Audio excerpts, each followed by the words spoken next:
we have Emily Wood joining us. Welcome, Emily. Thank you so much for having me. I'm really excited to be here. I've been counting down the days. Wonderful. Well, Emily Wood writes contemporary romance with high heat, humor, and found family. A sucker for chemistry that jumps off the page and any story with only one bed. Her superpower is being able to respond to any message with the perfect GIF or GIF. It's your preference. Tomato, tomato. According to Ted Lasso, it's your preference. Okay. When she's not writing or daydreaming about other people falling in love, there's nothing she enjoys more than being at the lake with her husband and golden Mountain Doodle. Although let's be honest, she says that she's never really not writing. And her debut is Just My Luck.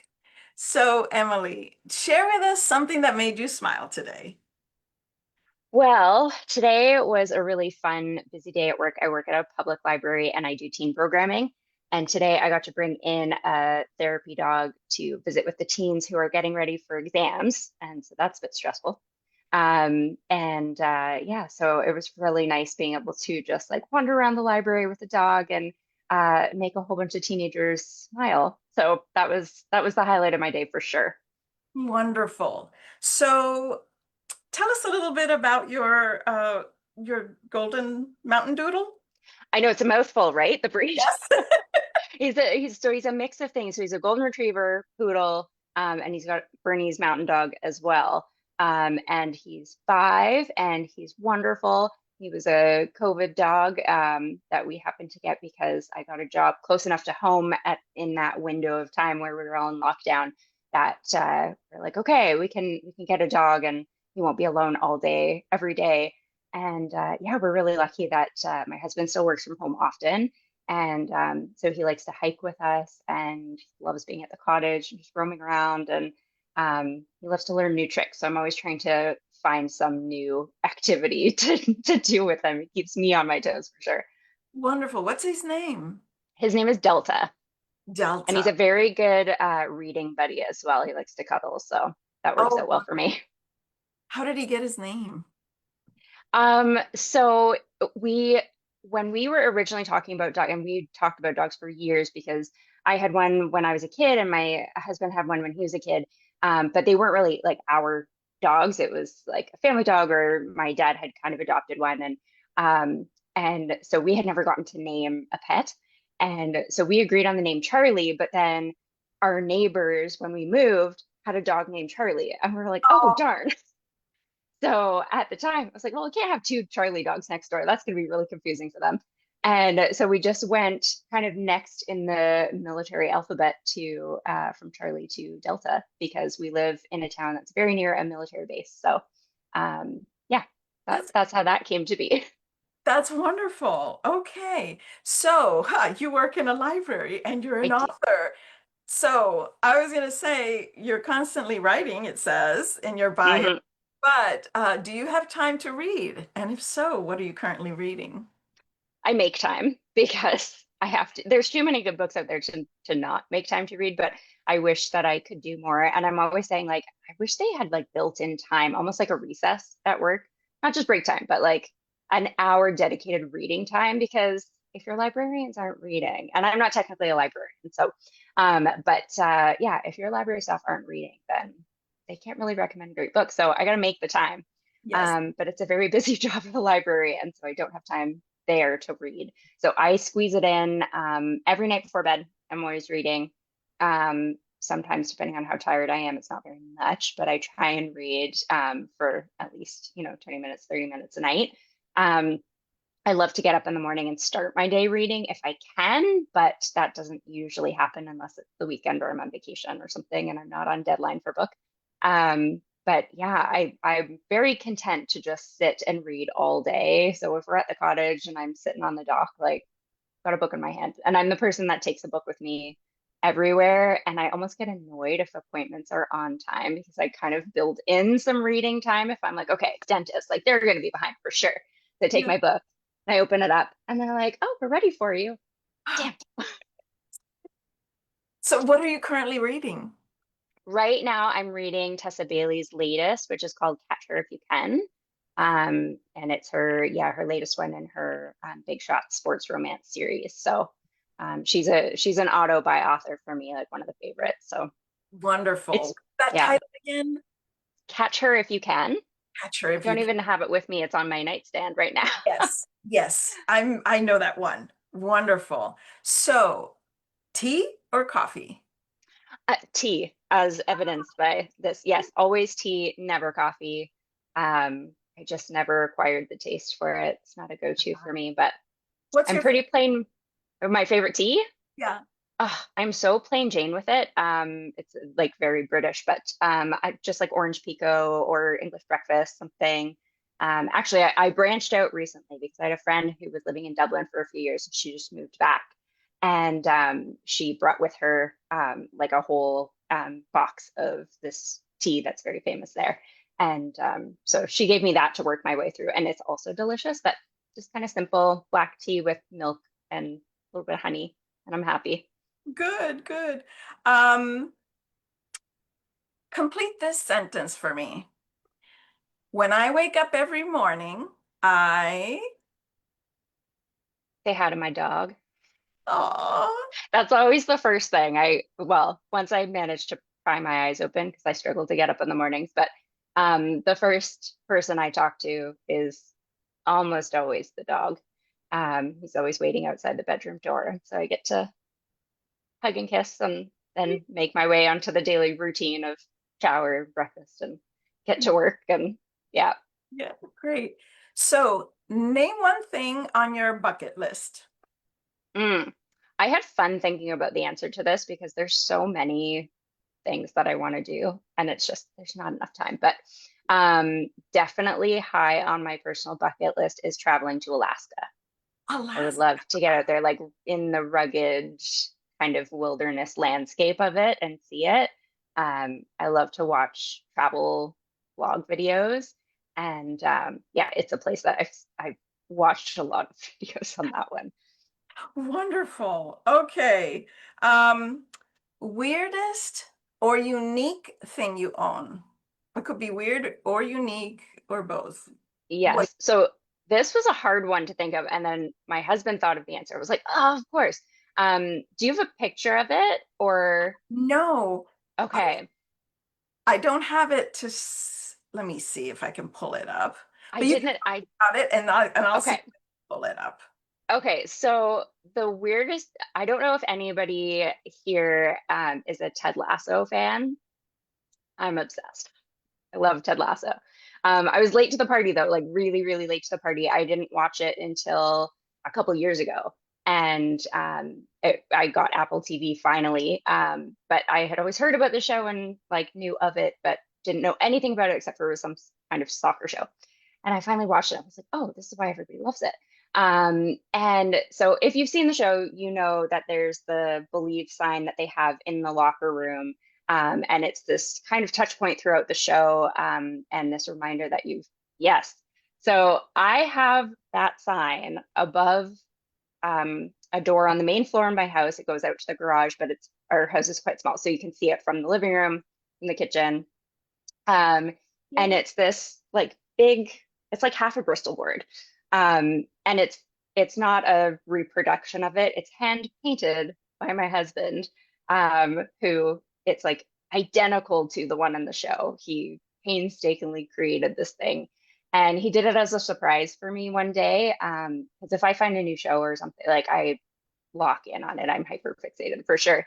And so he made the sign for me and put it above the door, and it's lived there for about 2 years now. Like if we pulled down the tape, it would rip the paint off the walls for sure. Wow. But it's just this nice reminder of like we almost forget it's there until somebody comes into the house visiting and they're like, oh, is that from Ted Lasso?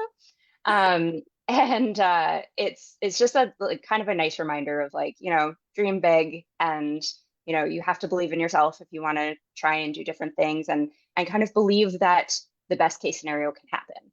So we like, I have my own goals and aspirations writing wise, but there's also things that we dream about doing together, like traveling and doing all these cool things. So it's just kind of a nice reminder of, things are more possible than they might seem. And we've experienced that in our own life. So it's a nice cool reminder and a little like touch point of the show, which I love having visible every day.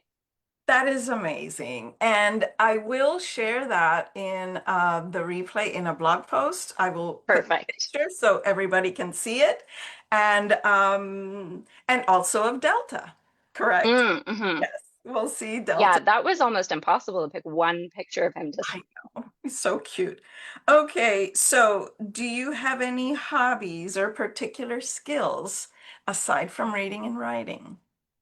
Yes, I reading and writing takes up a lot of time. But I love hiking, as I mentioned.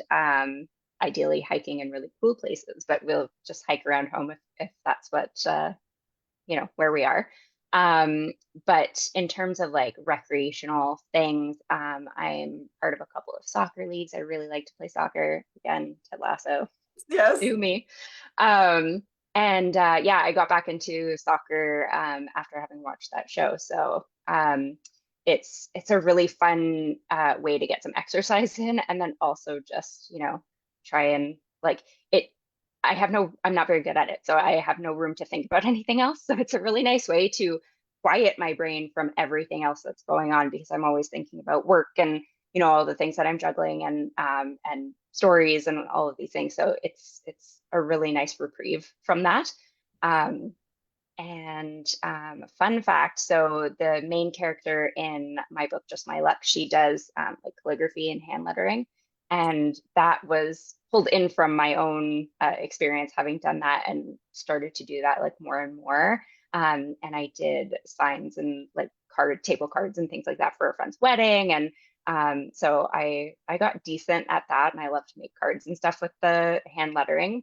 Yeah. So that's another like creative outlet that I like to do outside of reading and writing. Love it.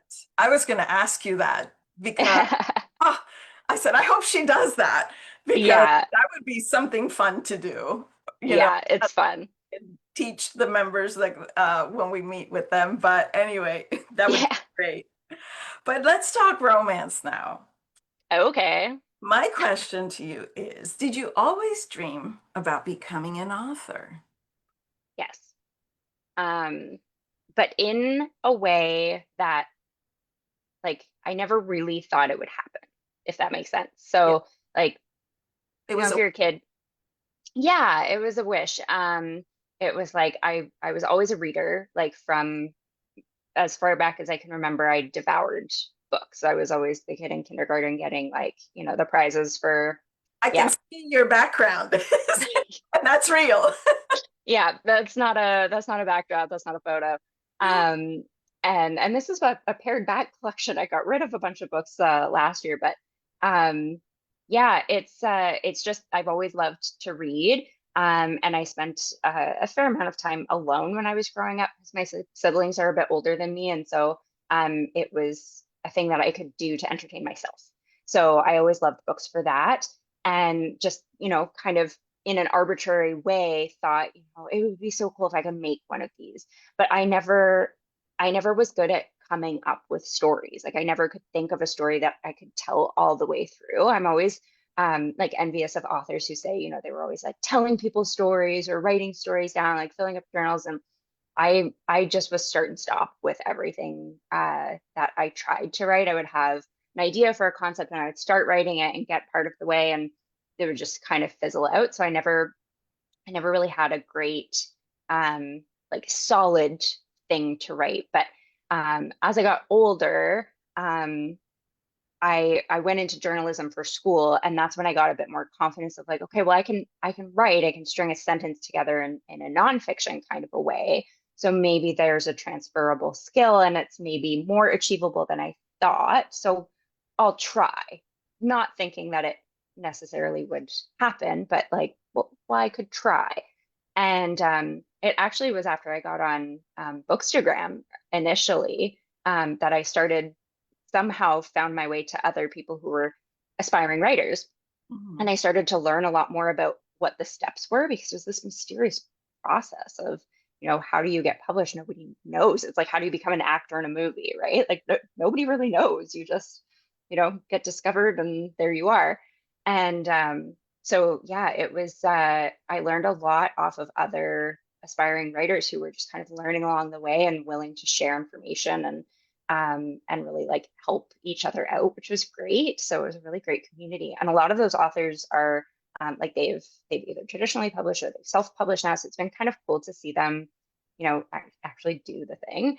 Um, and having seen them work so hard to get there, it's just like you're so proud of these, strangers on the internet that you like become friends with, right? Yes. Um, so so I started like I finished my first book in college, and it was a book that um like I kind of learned how to write a book a little bit in going through the process, and I just wanted to tell a story start to finish. And it was the story that had been in my head for a few years, but it it wasn't I guess I kind of knew like it didn't really have legs. It wasn't quality enough to be a published book. So I treated it more like a learning opportunity. And then after that, it was like, okay, I got that out of my system and I did it. And so that really boosted my confidence. And I was like, okay, so now I have this idea for something that might be like more commercially viable. And it was kind of along the lines of like I guess like a Nicholas Sparks type of a book. So like romance there, but not fully romance, because at that point I wasn't reading romance. I didn't know it existed. I Yeah. really didn't. And it wasn't until I spent 8 years working on that book, painstakingly enjoyed it and really was proud of it, and had high hopes for it. And I did query that book. That was the first one that I went through the querying process. And I got a couple of requests for either partial manuscript or full manuscript, which was like really fortunate. But ultimately, those went nowhere. And while I was querying, I knew like, okay, if I want to write as a career, I have to write faster than a book every 8 years. It's not going to pay the bills. And so again, it was another learning curve of like, okay, I learned how to tell this different kind of a story, and I did edits on that one. So I revised that one. I did multiple drafts of it, which is why it took year after year after year.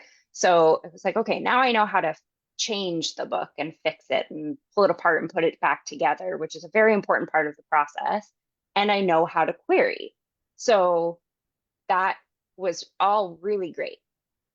So while I was querying that one, I knew that I needed to use that time and not just wait because it might not be picked up. So I started writing the next one. And in that time, I had discovered reading romance. Wow. So that's what unlocked everything for me. Like I'm so glad that I picked up a Christina Lauren book, The Unhoneymooners. That was the first romance book that I ever read. And it, other than I shouldn't say that. It wasn't the very first. It was the first contemporary romance rom-com book that I had read. I had read what's it called? 50 Shades of Grey. And I thought all romance was that. Like that because that's the way people talk about it, right? Like people who don't read it talk about it as if it's one thing and it's in this tiny box and Mhm. that's it. Yes. And so I read 50 Shades of Grey. I didn't love it. And so I thought, okay, well, I know what romance is and I know it's there if I want it, but like I'll read other things instead. And then I picked up this book, The Honeymooners, and I was like, oh my gosh, this is everything I never knew that I wanted. And it's all the stuff that like I would gravitate towards shows and movies and things like that that had those types of storylines. I didn't know there was books that had that. Yes. So when I started reading that, I just switched almost entirely to reading romance and started devouring books like crazy.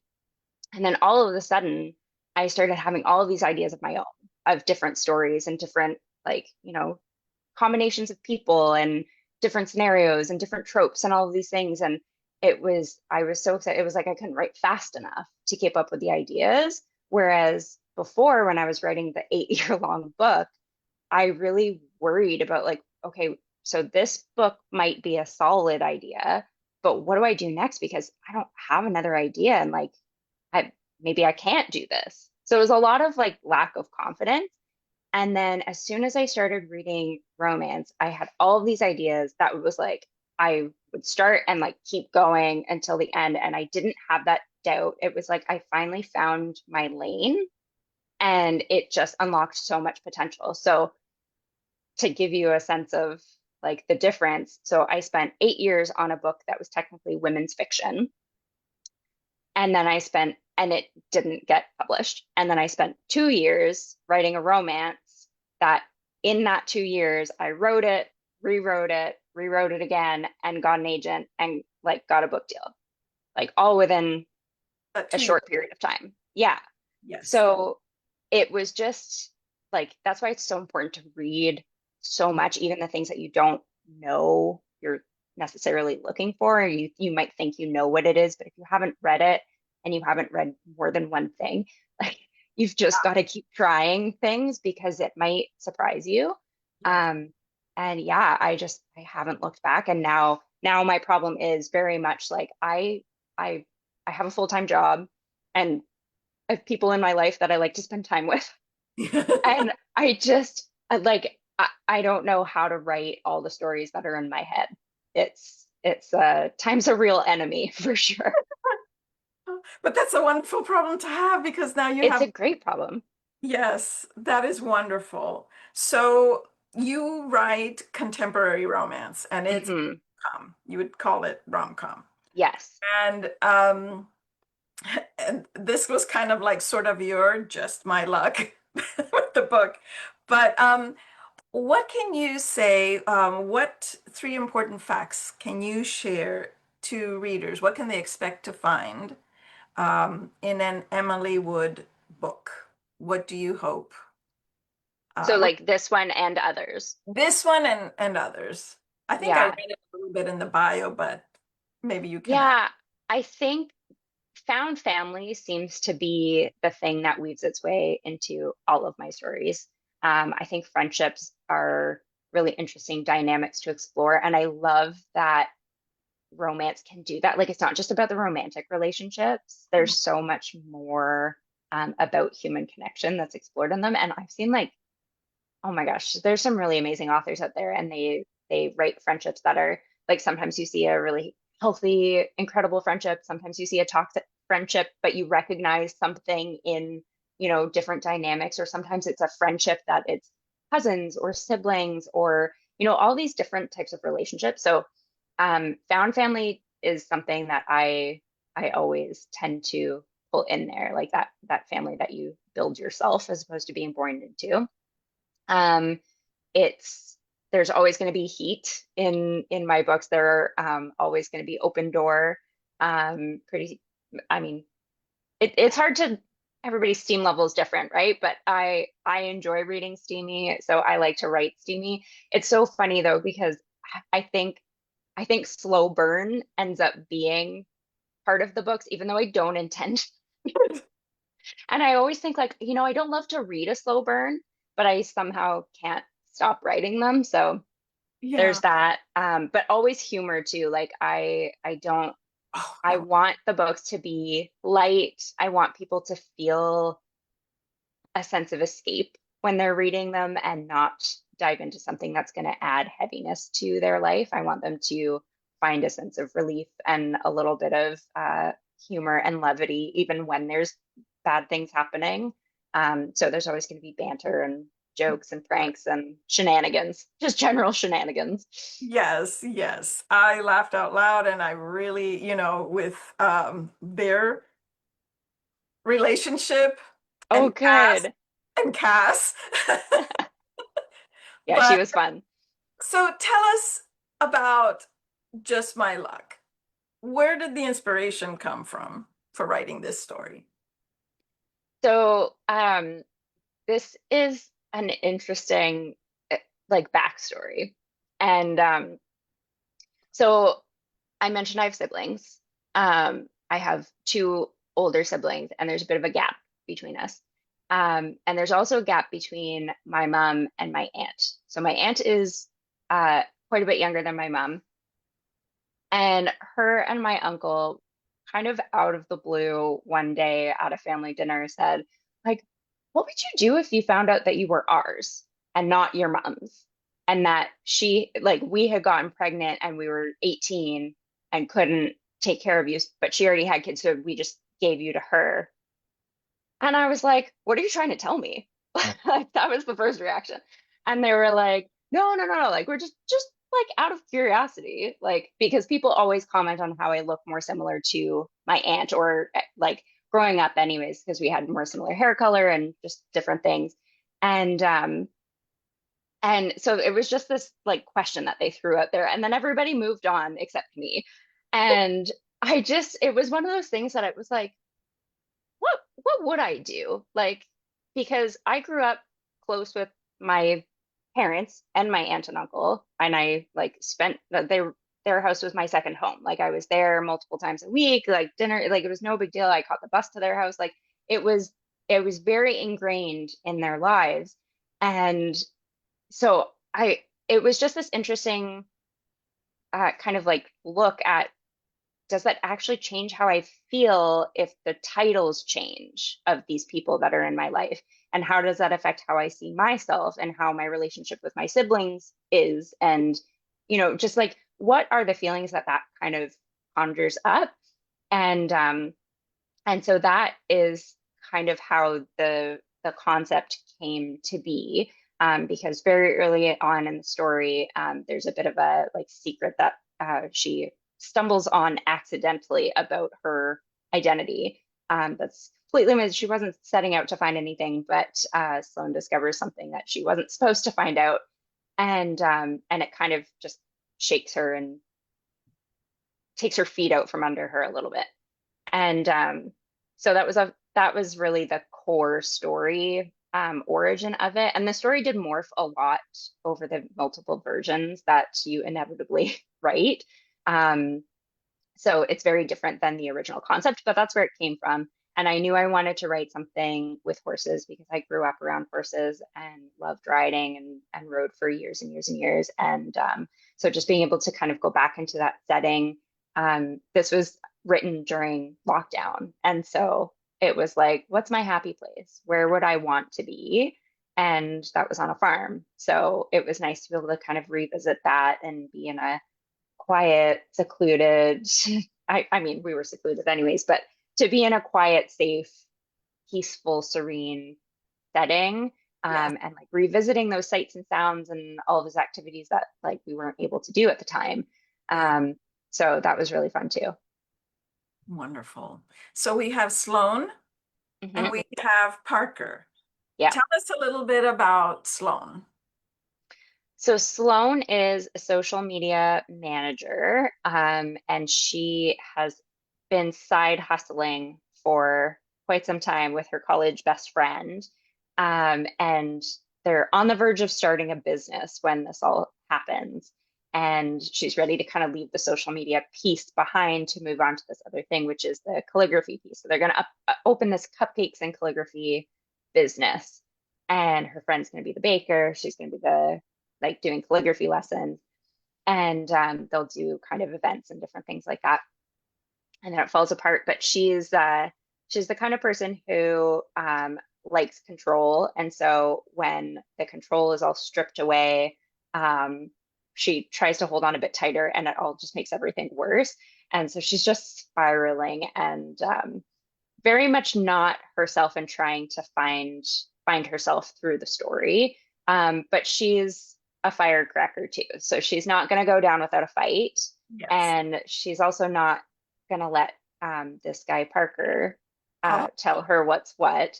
She is a people pleaser at heart, but because of everything kind of blowing up in such epic proportions, she's like had it. And he is the person, she doesn't know who he is. She doesn't care. She doesn't think he's going to be around for long. So he's the only person that she can let go of the people pleasing tendencies with. And so he sees this other side of her that is quite a firecracker and a bit hard headed. yes. So tell Mhm. us about him. So he is the farmhand that Sloane's aunt has hired since her last visit. So she's never met him until she arrives. He's quiet, he's surly, he likes to keep to himself. He is from a bit of a troubled background. And so he's just trying to keep his head down, do his thing, get paid, and help take care of his dad. He doesn't have a great relationship with his dad, but he's trying to just be there for him. So he has this sense of responsibility. Um, and that's why he is not budging. He kind of digs the heels of his boots in when Sloane tries to run him off, thinking that he's just like every other drifter that's come and gone before, trying to take advantage of her aunt. So he doesn't really care what this princess from the city thinks or says or does. Uh, And he works just as hard to get her off the farm as she's trying to get him off. yes, yes. And their banter and their chemistry was amazing. What do you hope readers will experience or gain when they read Just My Luck or any of your stories? What is your hope? I hope that they get an escape, some lightness. I definitely want people to feel butterflies. I really hope that that experience comes through with the chemistry because I love reading that. I hope that I can pull Yeah. that off. Um, but yeah, just that sense of escape and also the sense of it's never too late to reinvent yourself or to start over. There's always like if you are dreaming of something that will make your life better or that will give you that happily ever after, like with or without a person, like your own happily ever after, Yeah. then it's not ever too late to chase that. Um, and yeah, I like to play with different ages of my characters. So Sloane is 30, um, and that's I mean, um, like many people know, like that 30 seems to be, especially for women, like almost like this like bar. If you haven't done it by the time you're 30, Yeah. too late. Like your life just is what it is. And I very much was a victim of that thought process because I was older than 30 when I like published this. So when I did pass 30, I was kind of like, oh, okay, like I've missed my window. And like, that's just not true. It's just That is not true. wonderful. So yeah, I hope that people just walk away thinking like, if you want to chase something, chase it. Yes. I really found some very cool sentences that they shared. Mm, That was so special, but I'll tell you because that may be a little love that. spoiler. But anyway, I definitely recommend it. What are you currently working on? Can you share with us a little I bit? can, yeah. So I'm very nearly done with the next book. Oh, Um, yes, like weeks away from being done. I just turned in my line edits for it. So it's kind of getting more granular with the changes that we're making. And so the last round will be copy edits, that's moving commas around and yeah, making sure the sentences are pretty and all of that good stuff, and making sure that I got everybody's eye color right all the way through the manuscript. yeah. Um, but it's called The Roommate, The and one, it's another the roommate swap. the roommate swap. And it's a contemporary romance, romantic comedy. But this one is set in the city. So whereas Just My Luck is set on a small town on a farm, this is set in Toronto, Okay. and that was really fun to play with too. Just like such a different setting, and as opposed to being rivals or enemies to lovers like Sloane and Parker are, Gray and Chelsea are opposites attract. Oh, So they're kind of thrust into this living situation because their best friends and roommates who are dating decide that they're going to move in together, and they're kind of like stuck and they have to move in together because they have no other options. And it's supposed to just be temporary, but in all of the headbutting and all of that, um, as they try and navigate living together temporarily, they develop a bit of a grudging respect for each other, different understanding, and then kind of walk through each other's lives in a way that they never got to see before. mm, But it's a lot of fun. There's a lot of pranks. Um, oh, good. it's yeah, there's a lot more of the banter. So if you liked the banter and just my luck, it's just like amped up for the next one. And the steam is there too. There's a little bit more steam in that one. Okay. Um, but it's really fun and a lot more exploration of family dynamics and all of that too. I'm really proud of it. I'm really excited about it. It's very easy to kind of like lose the shine of a book when you get to the end of the process because you have to read it so many times. Yeah. Yeah. And so it's really nice that at this stage I'm still every time it comes back to me for another round of edits, I'm like happy to dive in and still just as excited now as I was before. So I'm hoping that's a really good sign. Yes. But it comes out next spring, so it should Oh, be wonderful. approximately April. I don't know exactly when, but it'll be spring 2027. Okay. Um, and then so I'm just about done with that, which means I'm already starting to work on the next one, which is not contracted. But I will write something to pitch to the publisher and hope that they're interested in it. Because I would love for that to be the next book. So, and there's not much to share, like Okay. That's okay. other than what I'm working on right now is a road trip romance and friends to lovers as opposed to the opposites attract headbutting dynamic. So I wanted to challenge myself and do something a little bit different. That is amazing. That is wonderful. Yeah. So, question. So are these Hmm. standalones? Hmm. They're all standalones. Yes. They're Okay. all standalones, and not connected in any way. Okay. I would love to do that someday. I love when you read a book and you see a side character and you're like, oh, I bet they're the next book. Yeah. But I was at this, actually going to ask you, oh, who were you thinking would be the next pair? Cass. I don't know. Oh, okay. I love that forecast. Yeah. You're the first person to say that to me. Okay. I get a lot of people say Sam, Uh-huh.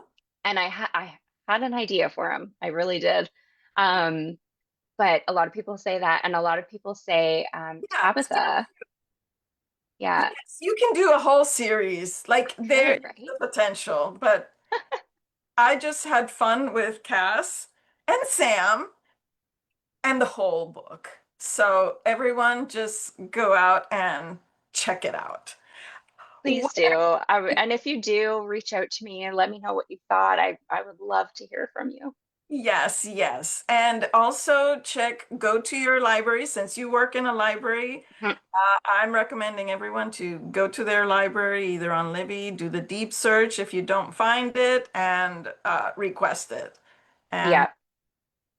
Yeah, most libraries take requests. A lot of people don't know that or feel like they're kind of being a bother if they ask for a book, but um like we love getting recommendations for books because if one person wants to read it, chances are somebody else will too.